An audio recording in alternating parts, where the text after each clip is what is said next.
Hi, it's Sarah here from Crafting and Stamping, and I'm back with another quick tip.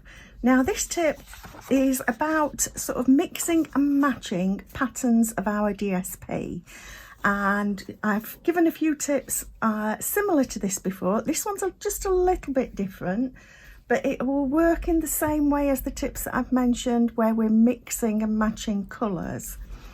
So let me just bring in a few more patterns of this paper. So you'll notice that we've got some different sorts of colours here. We've got the Night of Navy and Macaron.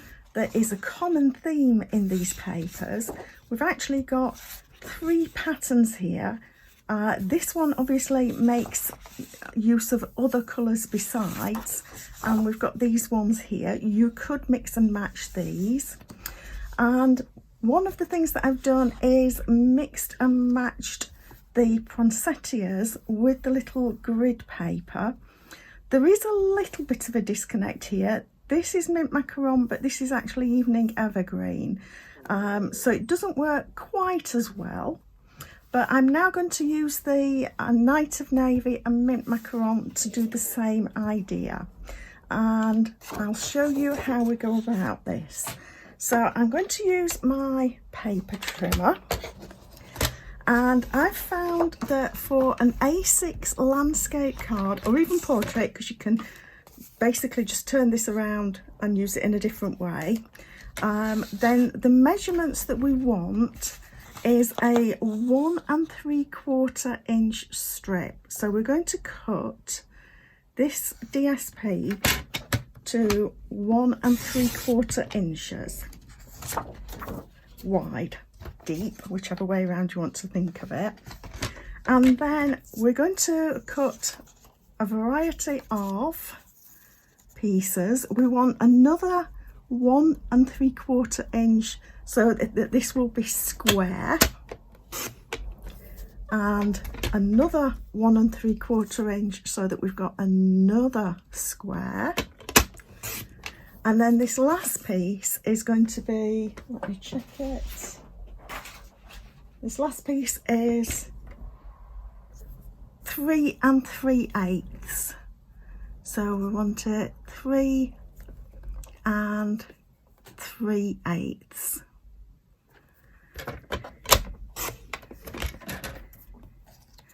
So this is one of those things that it's going to take a bit of measuring.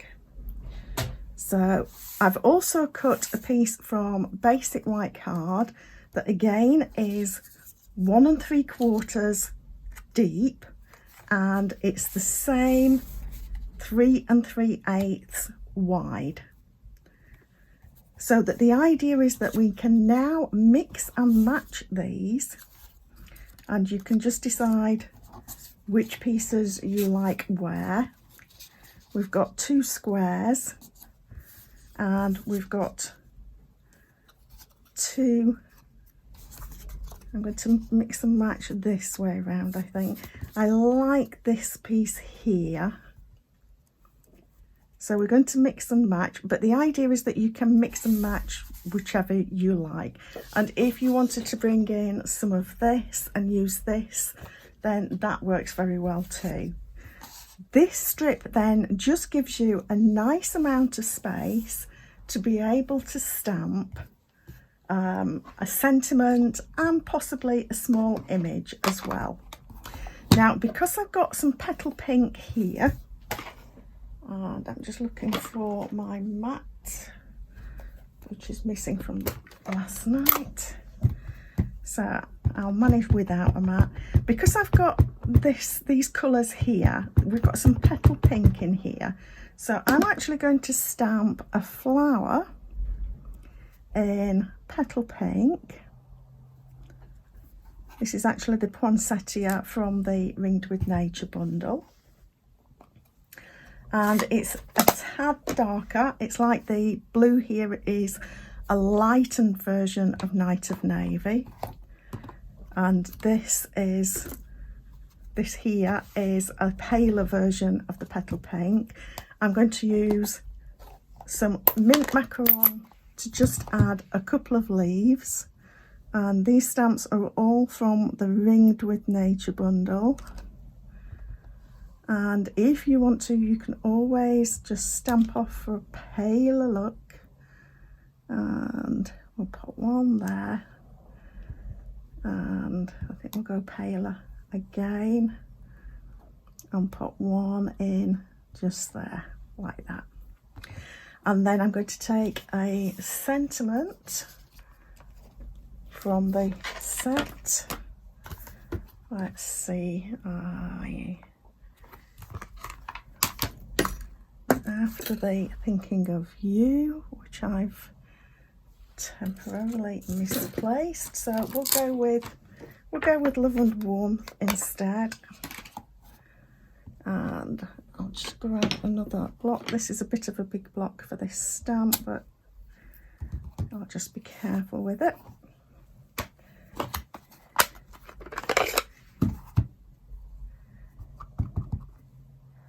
And then we can stamp the sentiment there like that. So that just shows how we can then put together in a grid style our card. And like I say, we can mix and match as we want to. If you're not happy with the way this has come out, which I'm not entirely happy, then you can always cut another version out and pop that in its place. If you're wanting to make the most of the paper and not lose a scrap, then you'll just have to accept the way that it's cut. Or like I say, mix and match it with a third one that will still mix in with this colour scheme. So I hope that that's given you an idea. I'll put the dimensions below for the cutting guide. Like I say, this works for an A6 landscape or portrait card. It doesn't work for US letter size, I'm afraid. But there's probably something very similar that would work for that. So I hope that this helps. Please do subscribe to my channel below to be able to see a quick tip every Friday, a quick card every Monday, and there's a monthly online workshop as well. Thank you for stopping by.